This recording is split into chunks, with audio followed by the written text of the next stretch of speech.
Bismillahirrahmanirrahim. Bienvenue, chers étudiants, dans la suite des complications des maladies ulcéreuses gastro-duodénales. La fois passée, on avait vu l'hémorragie qui a été la complication la plus répandue. Il nous reste les deux autres, c'est la perforation et la sténose. Donc, tous les supports, vous allez les trouver dans la description à télécharger. Je vous invite toujours, mes chers amis, à abonner pour recevoir ces vidéos durant toute l'année. N'oublie pas un j'aime, un maximum de partage afin que ces vidéos atteignent le maximum des étudiants le plus tôt possible. Deuxième complication, c'est de la perforation. Et bien sûr, c'est une urgence chirurgicale. D'abord, c'était notre intérêt de la question pour l'étude de ces complications-là, c'est que le pronostic vital est mis en jeu.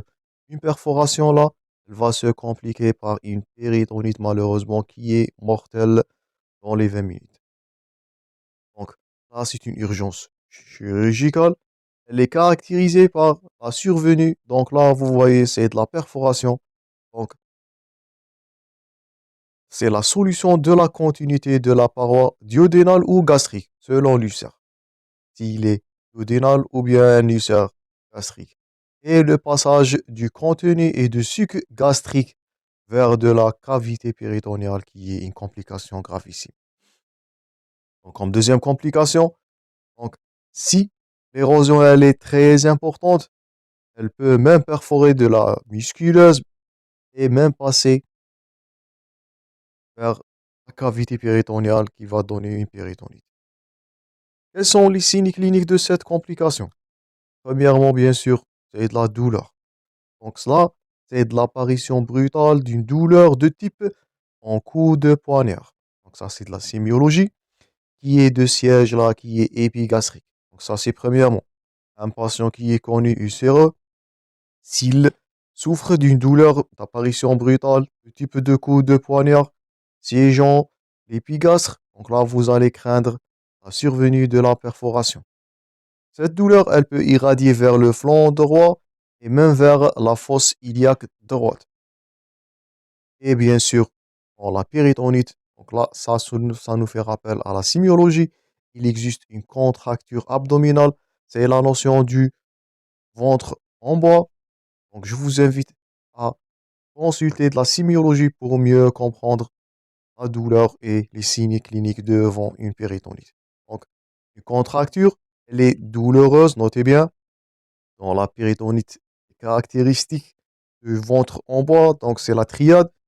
Une contracture abdominale généralisée qui est douloureuse, elle est permanente. Donc là, il ne s'agit pas de la défense comme la douleur biliaire et elle est invincible à la palpation. Et de là, c'est la nomenclature du ventre en bois. Donc ça nous fait rappel à la sémiologie gastrique. Donc, signe clinique, douleur d'apparition brutale de type de coup de poignard. Elle témoigne de la lésion. Elle a de siège bien sûr épigastrique. Elle peut irradier vers le flanc droit et même des fosses iliaques droites. Et deuxièmement, la notion du ventre en bas, je vous invite à la noter. Donc, c'est une contracture abdominale généralisée, douloureuse, permanente, invincible, je répète, à la palpation, impossible de vaincre la contraction abdominale. Donc, premièrement, les signes d'alarme, ce sont les signes cliniques, la douleur épigastrique, la contracture abdominale. Ils sont témoignants d'une perforation ou bien d'une péritonite qui est en train de se manifester. L'examen radiologique est nécessaire pour poser le diagnostic. Et là, c'est le recours à l'ASP, où on va aborder ça en détail dans les TD. Donc, l'abdomen sans préparation, là, il va nous montrer un croissant gazeux. Donc, si vous voyez cet aspect d'image-là, donc, ça, c'est de l'air à l'intérieur. Donc, ça nous fait rappel à la radiologie. Donc, tout ce qui est noirâtre, c'est de la clarté. Donc là, on note de l'air qui est situé au niveau de la cavité abdominale. Donc, ça va témoigner bien sûr là d'une perforation digestive, malheureusement. Donc, l'examen première intention, c'est de la l'ASP. On va l'aborder avec détail dans les TD. Il va nous montrer un pneumopéritoine. Et c'est quoi ce pneumopéritoine là? C'est une image en croissant gazeux. Donc là, vous voyez ça, c'est du croissant gazeux. C'est de l'air qui est adhéré à l'hémicoupoles droite. Donc ça nous fait rappel à la radiologie. Donc là, c'est de l'air qui a formé un croissant gazeux interhépatodiaphragmatique. Parfois, lorsque la perforation elle est très abondante, on peut avoir cet aspect-là de façon bilatéralisée. Donc le plus souvent, c'est au niveau de l'hypocondre droit. Pourquoi? Parce que ça nous fait rappel à la radiologie. On sait que l'hémicoupole droite, elle est plus haute que l'hémicoupole gauche. C'est l'existence du foie. Et l'air, il va être encarcéré entre ces deux structures-là, entre l'hémicoupole diaphragmatique droite et du foie, et il va former l'aspect du croissant gazeux.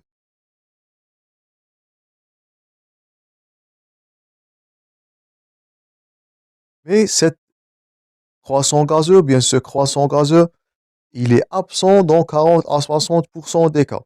Et là, c'est l'intérêt du scanner. Donc, toujours le scanner, le TDM, l'examen de haute affinité, l'examen de haute résolution, toujours, il va objectiver le pneumopéritoine de manière très précise, ainsi que le siège de la perforation. Donc, l'ASP, ça, c'est l'examen en urgence, mais n'oubliez pas le rôle, l'importance de la TDM abdominale. Elle va objectiver la lésion, elle va objectiver le pneumopéritoine de manière qui est très précise et même le lieu de la perforation. Et faites attention, notez ça bien, il ne faut jamais faire de l'endoscopie devant une suspicion de perforation. Faites attention. Là, c'est un piège. Toujours, faites attention dans vos cas cliniques. Jamais, jamais faire une endoscopie haute.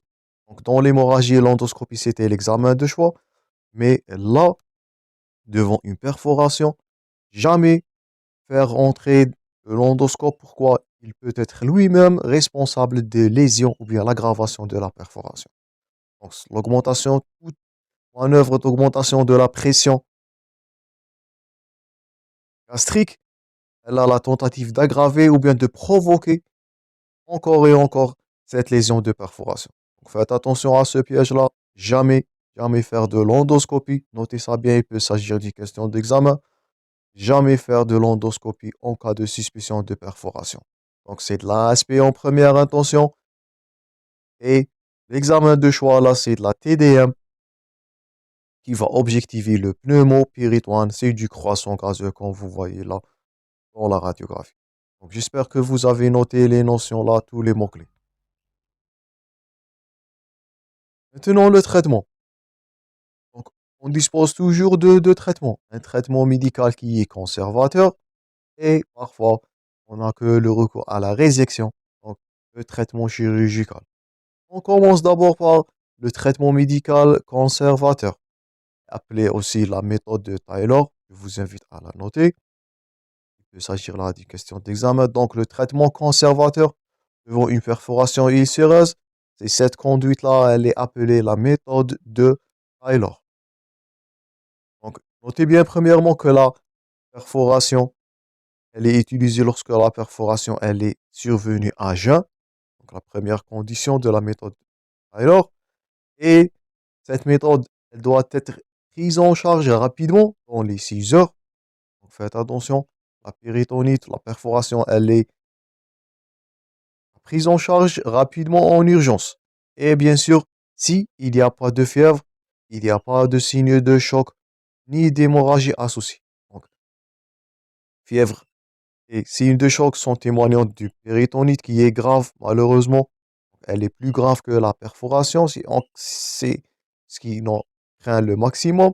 Et bien sûr, de l'hémorragie, il y a le risque vital qui nécessite là de mesures de réanimation. Donc, on utilise la méthode de Taylor. Si la perforation est survenue à jeun, elle doit être faite rapidement en urgence dans les 6 heures.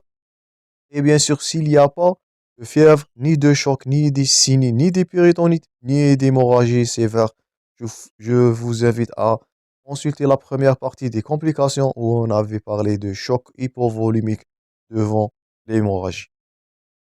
Donc, cette méthode de Taylor, elle consiste premièrement à l'aspiration gastrique, premièrement. Deuxièmement, la réhydratation hydroélectrolytique par voie veineuse. une nutrition parentérale.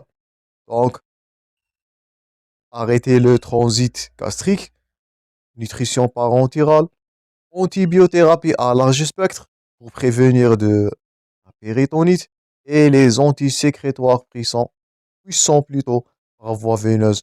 Donc, ça, pour lutter contre l'acidité gastrique qui va aggraver encore et encore la lésion ou bien la perforation, elle va défavoriser la cicatrisation. Donc, premièrement, un traitement conservateur par aspiration, mesure de réhydratation électrolytique, une nutrition parentérale, une antibiothérapie à large spectre, donc pour prévenir les complications là, pour prévenir la fièvre et les signes de choc, donc c'est la péritonite, et les antisécrétoires puissantes par voie veineuse là. Donc là, c'est de l'urgence. On va utiliser la voie intraveineuse. Donc premièrement, la méthode de Tyler, le traitement médical conservateur. Donc on ne peut pas faire le recours à cette méthode dans tous les cas. Elle est préservée dans les cas qui sont, on peut dire, conservatrices. S'il n'y a pas des signes de choc, ou bien des signes de gravité, donc elle va favoriser la cicatrisation de la perforation si elle est, je répète, elle est mise dans les 6 heures, dans ces conditions-là. Deuxièmement, si ça ne marche pas ou bien parfois on ne peut pas faire cette méthode de Taylor vu que les conditions ne sont pas complétées, donc on va faire le recours au traitement chirurgical. Donc c'est une suture, donc on va suturer, ça nous fait rappel à la première partie où on avait parlé de la suture de l'hémorragie. Donc la suture ou bien la résection gastrique dans certains des cas.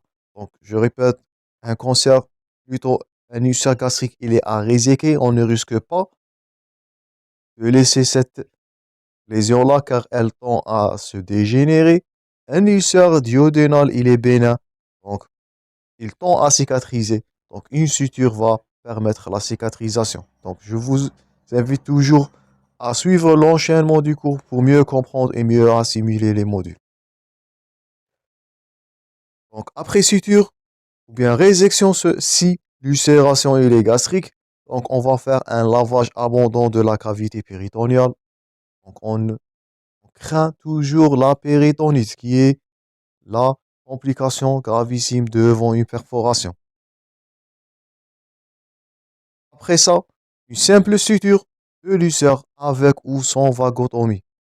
Donc le traitement chirurgical parfois comme on a vu, c'est la même comme l'hémorragie. Parfois on a le recours de la vagotomie. Je répète, le nerf vague, le nerf pneumogastrique, le 10e nerf crânien. Et c'est lui qui est responsable à la sécrétion acide. C'est le nerf stimulateur de la sécrétion acide gastrique. Donc parfois dans les ulcérations, surtout duodénales, on va faire le recours à la vagotomie pour diminuer le taux élevé de l'acidité. Cette vagotomie peut être partielle ou totale. Donc ça, ce sont des détails chirurgicaux, mais retenez-la. Donc traitement chirurgical, c'est la suture devant une ulcération duodénale, résection devant une ulcération gastrique. Faites attention toujours.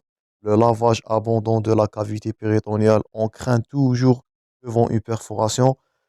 L'infection, donc c'est le contenu gastrique qui va être transversé dans la cavité péritoniale. On risque là un choc, un état de choc, une péritonite, une infection là qui peut être malheureusement mortelle.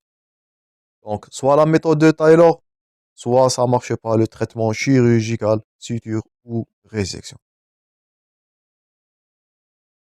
Donc, ça, c'est pour la deuxième complication qui a été la perforation. Faites attention au rôle de l'ASP. Faites attention au croissant gazeux. Faites attention aux signes d'alarme. C'est la douleur et la contracture abdominale, le bois ou bien le ventre en bas. Tout ça, ce sont des signes évocateurs d'une perforation. Et attention, jamais, jamais faire de l'endoscopie devant une suspicion de perforation. Tout ça, ce sont des points à noter. Faites attention aux pièges dans vos cas cliniques. Dernière partie dans ce cours, c'est la dernière complication, c'est la sténose. Donc, cette sténose-là, elle peut survenir par la multiplication des poussées des maladies ulcéreuses, avec des épisodes de cicatrisation successives qui peuvent aboutir à une fibrose progressive du pylore. Donc le pylore, il va être le siège d'une agression qui est multiple, il va cicatriser de fur et à mesure, mais cette fibrose-là, elle peut évoluer progressivement vers la sténose du pylore. Et là, vous voyez l'aspect, donc le pylore peut être sténosé si l'agression, elle est répétée de façon répétitive. Ça va être responsable, quand vous voyez là, d'une occlusion haute. Dans la majorité des cas de la sténose, c'est le siège là duodénal. Notez bien, dans la majorité des cas de sténose, il existe un ulcère qui est duodénal. C'est lui la cause de cette sténose. Donc la prévalence, c'est entre 1 à 2%. Donc la sténose, c'est pas la plus fréquente. Donc les deux complications à craindre, c'est la première qui a été la plus fréquente, qui a été l'hémorragie. Deuxièmement, c'était la perforation qui est gravissime par la complication de la péritonite. Troisièmement, la sténose, elle est la moins fréquente. La prévalence est de 1 à 2%. Elle a la survenue à cause des poussées de maladies ulcéreuses gastro-duodénales qui sont répétitifs. C'est de la fibrose au niveau du pylore et souvent on a un ulcère duodénal. Donc ça, premièrement, comme définition de la sténose. Et deuxièmement, qu'est-ce que vous allez noter dans la clinique? Donc là, c'est les signes d'une obstruction digestive haute, d'une occlusion digestive haute. Donc les vomissements et alimentaires qui sont postprandiaux, qui sont tardifs, un clapotage à jeun et des signes de déshydratation. Donc dans la clinique, c'est les vomissements alimentaires, c'est le clapotage à jeun, les signes de déshydratation. Donc tout ça sont témoignant d'une obstruction digestive qui est haute. Et bien sûr, là, la conduite à tenir, c'est de l'hospitalisation. Je répète, toutes les complications des maladies ulcéreuses, ils sont à traiter en hospitalisation gastrique. Faites attention, ils ne sont pas à traiter en ambulatoire. Ce sont des urgences vitales. Surtout là, c'est à craindre, c'est la déshydratation sévère. Donc, il existe une sténose au niveau du tube digestif. Donc, c'est les vomissements répétés. Donc, le patient, il peut subir une déshydratation sévère et peut être malheureusement mortel. Donc, hospitalisation en premier lieu. Deuxièmement, l'équilibre hydroélectrolytique. Donc, les mesures de réanimation sont toujours présentes dans les complications des maladies ulcéreuses. Et concernant le traitement, donc actuellement, on dispose d'un traitement endoscopique qui est le traitement de choix, qui est le traitement de première intention. Premièrement, on dispose de la dilatation par ballonnet qui est privilégiée quand elle est disponible et de la nature bénigne de la lésion. Donc si, je répète, on avait dit que la plupart des fois c'est une lésion duodénale, donc la sténose du pylore, ça c'est du ballonnet qu'on va l'utiliser pour faire de la dilatation par voie. Vous voyez là, c'est la voie endoscopique qui est à préférer dans ces cas-là. Donc toujours le traitement de choix. Donc dans la perforation, dans la sténose, il n'y a pas une contre-indication à traitement endoscopique comme de la perforation. On peut faire le recours à dilatation ou bien aux dilatations par ballonnet qui est privilégié si on dispose du matériel, si il n'y a pas de lésion maligne. Donc les ulcérations, je répète, gastriques, ils sont à réséquer toujours. On ne laisse pas des ulcérations qui ont résisté au traitement anti-ulcéreux. Donc là, c'est le risque de la dégénérescence qu'on va voir dans le prochain cours qui sera intitulé sur les cancers gastriques. Donc premièrement, une dilatation endoscopique, elle est toujours à privilégier si on peut.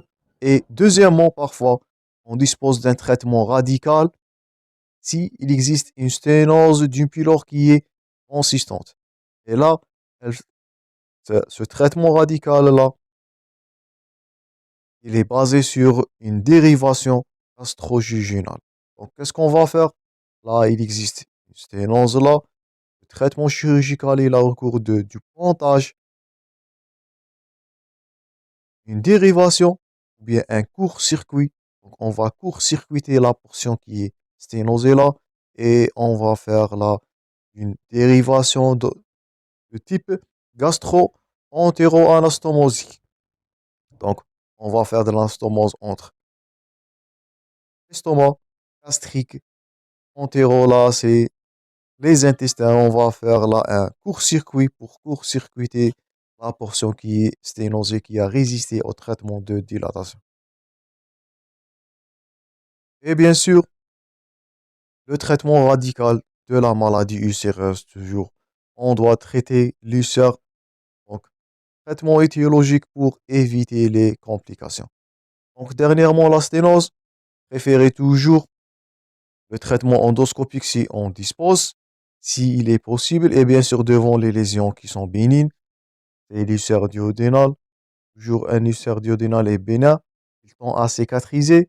Par contre, aux ulcères gastriques qui tendent à se dégénérer et donner des lésions précancéreuses. Si ça marche pas, le traitement endoscopique, le traitement radical là, c'est le court-circuit. On va court-circuiter, on va faire de l'anastomose gastro-entérique là. On court-circuit la portion qui est sténosée. Donc ça c'est tout pour les complications des maladies ulcéreuses gastro-duodénales. C'était les hémorragies, les perforations et les sténoses, bien la sténose. J'espère que la vidéo a été bénéfique. Je vous rencontrerai prochainement, mes chers amis, dans la suite des cours de ce module. Merci pour votre attention et à la prochaine.